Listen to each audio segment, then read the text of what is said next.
പിന്നെ ഇപ്പോൾ ഈ ഷൈൻ ടോം ചാക്കോ അതുപോലെ തന്നെ വിൻസി ഇവർ തമ്മിലുള്ള പ്രശ്നമാണ് ഇപ്പോൾ ചർച്ചയിൽ മുഴുവൻ നിറഞ്ഞു നിന്നത്. ഇപ്പോൾ ഷൈൻ ടോം ചാക്കോ വിൻസിയോട് പരസ്യമായിട്ട് മാപ്പ് പറയുന്ന നിലയിലേക്ക് കാര്യമെത്തി. എന്ന് പറഞ്ഞാൽ ഷൈൻ തൻ്റെ കുറ്റം സമ്മതിക്കുന്നു, താൻ എല്ലാം ഏറ്റുപറയുന്നു എന്നല്ലേ മനസ്സിലാകുന്നത്? തീർച്ചയായും ഷൈൻ പറഞ്ഞത് അത് ഒരു തമാശ രൂപത്തിൽ, കാരണം ആ ഒരു സാഹചര്യത്തിൽ പറഞ്ഞു പോയതാണെന്ന രീതിയിൽ ആണ് പറയുന്നത്, അല്ലാതെ അത് നിഷേധിക്കുകയോ ഒന്നുമല്ല.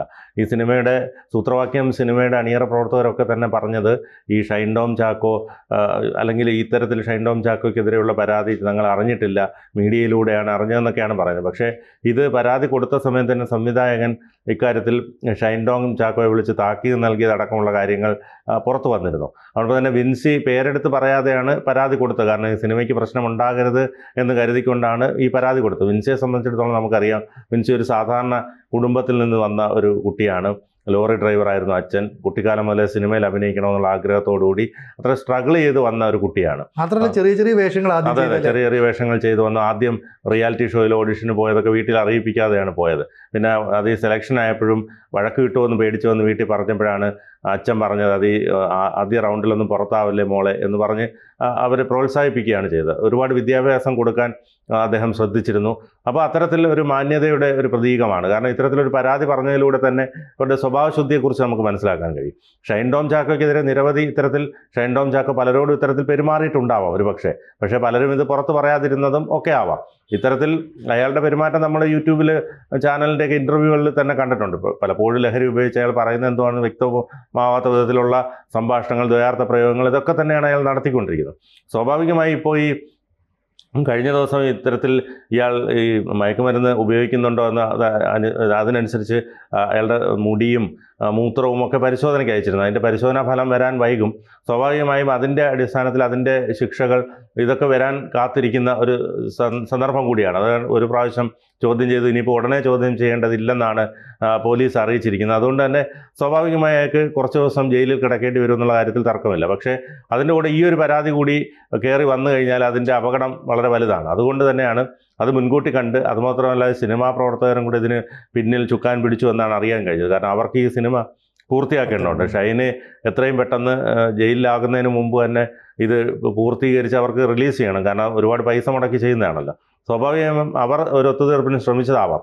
അപ്പോൾ അതുകൊണ്ട് തന്നെ ഷൈൻ ടോം ചാക്കോ ഖേദം പ്രകടിപ്പിച്ചു. ഇനി തൻ്റെ ഭാഗത്തുനിന്ന് ഇത്തരത്തിലുള്ള പെരുമാറ്റം ഉണ്ടാകില്ലെന്ന് അറിയിച്ചു. അതിനുശേഷം ഇരുവരും കൈകൊടുത്ത് പിരിഞ്ഞു എന്നാണ് ഏറ്റവും പുതുതായി ലഭിക്കുന്ന വിവരങ്ങൾ. അതുകൊണ്ട് തന്നെ ഷൈൻ ടോം ചാക്കോയെ സംബന്ധിച്ചിടത്തോളം ഇനി ഉടനെ ഒരു പ്രശ്നത്തിലേക്ക് പോകാനുള്ള സാധ്യത വളരെ കുറവാണ്. കാരണം ഇതിപ്പോൾ പിടിക്കപ്പെട്ടിരിക്കുന്നു. അതുമാത്രമല്ല, ഷൈൻ പറഞ്ഞത് എനിക്കും ശ്രീനാഥ് ഭാസിക്കും മാത്രമാണ് പേരുദോഷം മുഴുവൻ ഉള്ളത്, ഇത് ഉപയോഗിക്കുന്ന ഒരുപാട് പേർ സിനിമയിലുണ്ട്, പക്ഷേ ഇതൊന്നും പുറത്ത് അറിയുന്നില്ല എന്ന് മാത്രം. പക്ഷേ ഇവരാണ് ഇത് പ്രകടിപ്പിക്കുന്നത്. പലപ്പോഴും ഈ ലഹരി ഉപയോഗിച്ച് ഇവിടെ വന്നിട്ട് പ്രശ്നം ഉണ്ടാക്കുന്നത് ഇവരാണ്.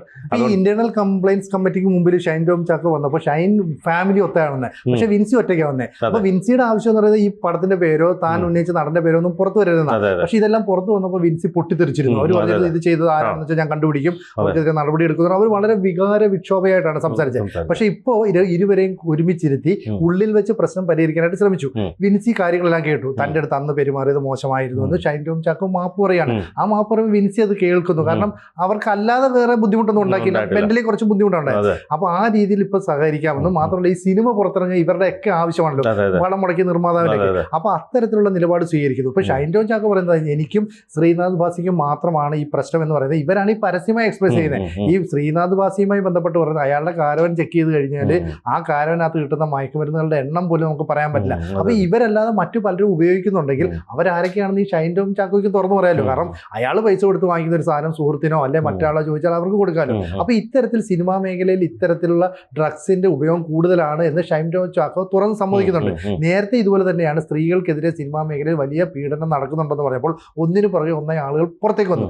ഇതുപോലെ ഷൈൻ ഇത് കാര്യങ്ങൾ തുറന്നു പറഞ്ഞാൽ പലരും കുടുങ്ങുകയും ഷൈൻ്റെ അല്ലെ ഞാൻ ഒറ്റയ്ക്കാണ് ഇത് ചെയ്യുന്നത്, അല്ലെ ഞാനും ശ്രീനാഥ് ഭാസിയും മാത്രമാണെന്നുള്ള ആരോപണത്തിൽ അയാൾക്ക് രക്ഷപ്പെടുകയും ചെയ്യാലോ. എന്തുകൊണ്ടാണ് ഷൈൻ പിന്നെയും മടിക്കുന്നത്? അതാണ് എല്ലാവരും ചിന്തിക്കുന്ന ഒരു കാര്യം. ഇനി ഒരുപക്ഷെ സിനിമാ ലോകത്ത് ശത്രുക്കളെ ഉണ്ടാക്കണ്ട എന്ന് ഭയന്നിട്ടാവാം. അതുമാത്രമല്ല, ഇതിന് ഈ ഷജീർ എന്ന് പറഞ്ഞൊരു ഇടനിലക്കാരനുണ്ട്. കൊച്ചിയിലെ മയക്കുമരുന്ന് വ്യാപാരികളുടെ പ്രധാന കണ്ണിയായിട്ടുള്ള ആളാണ്. ഇയാളാണ് സിനിമാ മേഖലയിൽ ഇത് മയക്കുമരുന്ന് എത്തിക്കുന്നത്. അപ്പോൾ ഈ രാസലഹരി പോലുള്ള പദാർത്ഥങ്ങളൊക്കെ ഷൈൻ ടോം ചാക്കോ വളരെ കാലമായിട്ട് ഉപയോഗിച്ച് വരികയാണ്.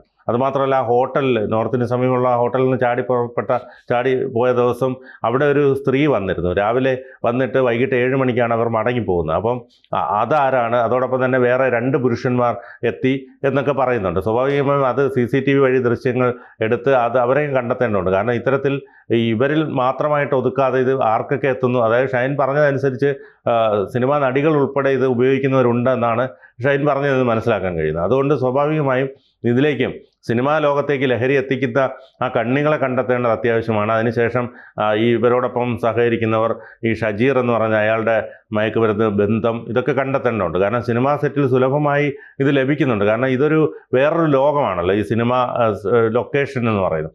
അവിടെ ആർക്കും ഇവരുടെ കെയർ ഓഫിലാണെങ്കിൽ, ഇപ്പോൾ ഷൈൻ പറയുന്നതാണെങ്കിൽ, അല്ലെങ്കിൽ അതിൽ ആർട്ടിസ്റ്റ് പറയുന്നതാണെങ്കിൽ, അല്ലെങ്കിൽ അതിനകത്ത് സംവിധായകൻ പറയുന്നതാണെങ്കിൽ ആരെയും കയറ്റിവിടുമ്പോഴത്തേക്ക് മറ്റ് ചെക്കിങ്ങുകളോ ഒന്നും പേടിക്കേണ്ട ആവശ്യമില്ല.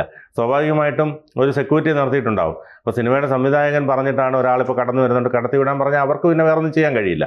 അപ്പോൾ സ്വാഭാവികമായിട്ടും ഇതിലേക്ക് ഈ രാസലഹരികൾ അല്ലെങ്കിൽ ഇത്തരത്തിലുള്ള പദാർത്ഥങ്ങൾ കയറി വരും.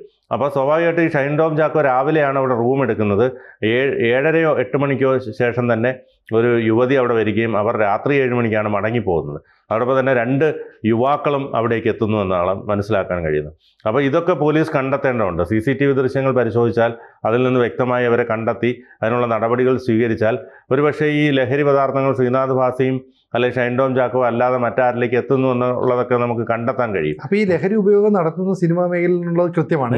പക്ഷേ അപ്പോൾ ഇതിന്റെ പിന്നിൽ പ്രവർത്തിക്കുന്ന വലിയൊരു ഗ്യാങ്ങില്ല, അത് ടെക്നീഷ്യന്മാരായിരിക്കാം, അല്ലെങ്കിൽ ഇത് എത്തിച്ചേരുന്ന ക്യാരിയേഴ്സ് ആയിരിക്കാം. അപ്പോൾ ഇവരൊക്കെ തന്നെ ഇടപെട്ടിട്ടായിരിക്കാം ഒരു പക്ഷേ വിൻസിയുമായിട്ടുള്ള പ്രശ്നം എത്രയും വേഗം ഒത്തുതീർപ്പാക്കാൻ ശ്രമിച്ചത്. കാരണം ഒരു വശത്ത് ഒരു മയക്കുമരുന്ന് കേസ് നടക്കുകയും ഈ വിൻസി തന്നെ പറയും ഇയാൾ ഇങ്ങനെ വന്ന് വെളുത്ത പുക ഊതി പുറത്തേക്ക് കൊണ്ടുവന്ന് തൻ്റെ അടുത്ത് അപമര്യാദയായി പെരുമാറി. അപ്പം ബോധം മനസ്സുകൂടെ അല്ല അയാൾ പ്രവർത്തിക്കുന്നതെന്ന് അത് തെളിഞ്ഞു വരും. അതുണ്ടാകാതിരിക്കാൻ വേണ്ടി സിനിമാ മേഖലയിൽ ഇത് നിയന്ത്രിക്കുന്ന ഒരു ഗ്യാങ് കൃത്യമായി ഇടപെട്ടു എന്നല്ലേ മനസ്സിലാക്കുക. അപ്പോൾ പല മാഫിയകൾ സിനിമയുമായി ബന്ധപ്പെട്ട് പ്രവർത്തിക്കുന്ന കാര്യത്തിൽ യാതൊരു സംശയം വേണ്ട. അപ്പോൾ കഴിഞ്ഞ കുറേ കാലമായി ഇത്തരത്തിൽ ന്യൂജൻ സിനിമ എന്നറിയപ്പെടുന്ന സിനിമകൾക്കൊക്കെ പിന്നിൽ പ്രവർത്തിക്കുന്നത് ഇത്തരത്തിലുള്ള ലഹരി ഉപയോഗിക്കുന്ന, ലഹരി വിതരണം ചെയ്യുന്ന ടീമാണ്. അങ്ങനെയുള്ള ആളുകൾ ഈ കേസിൽ ഉൾപ്പെടുകയും ഇതിൽ പലരുടെയും ബന്ധങ്ങൾ പുറത്തു വരികയും ചെയ്യും. ഇത് ഒഴിവാക്കാൻ വേണ്ടി ഇന്റേണൽ കമ്മിറ്റി എന്ന് പറഞ്ഞിട്ട് പെട്ടെന്നൊരു കമ്മിറ്റി യോഗം ചേരുന്നു. അവിടെ ആ പരാതി പരിഗണിക്കുന്നു, ഒപ്പം പരാതിയുടെ അടിസ്ഥാനത്തിൽ നിലപാട് സ്വീകരിക്കുന്നു. ഇതൊക്കെ തന്നെയാണ് ചെയ്യുന്നത്. അപ്പോൾ ഇത്തരത്തിലുള്ള നിലപാട് സ്വീകരിച്ചാൽ ഇതിൻ്റെ പിന്നിൽ പ്രവർത്തിച്ച പലരും രക്ഷപ്പെടുമെന്ന കാര്യത്തിൽ സംശയമില്ല.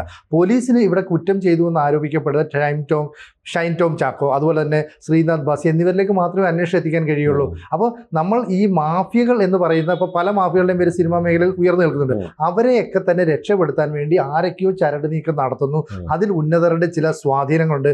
പോലീസിൻ്റെയും അല്ലെങ്കിൽ അതുപോലെ തന്നെ അന്വേഷണ സംഘത്തിൻ്റെയും ഒക്കെ പ്രവർത്തനത്തെ അത് തടസ്സപ്പെടുത്തുന്നുണ്ട് എന്നതിൻ്റെ ചില സൂചനകളും പുറത്തു വരുന്നില്ലേ? അപ്പോൾ തീർച്ചയായിട്ടും. കാരണം എന്ന് പറഞ്ഞാൽ ഇതിൽ ഒരുപാട് ഇത് വ്യാപിച്ച് കിടക്കുകയാണ്. ഈ സിനിമാ ലോകത്തെ ലഹരി പദാർത്ഥങ്ങൾ എത്തുന്നത് കുറേ കാലമായി ഇത് വന്നുകൊണ്ടിരിക്കുകയാണ്. അപ്പോൾ അതിൽ സ്വാഭാവികമായി ഇപ്പം സിനുജി സൂചിപ്പിച്ചതുപോലെ തന്നെ ഈ സൂത്രവാക്യം സിനിമയുടെ അണിയറ പ്രവർത്തകർ മാത്രമായിരിക്കില്ല. ഈ ഷൈനിന് പിന്നിലുള്ളൊരു ലോബി ഉണ്ടാകാം.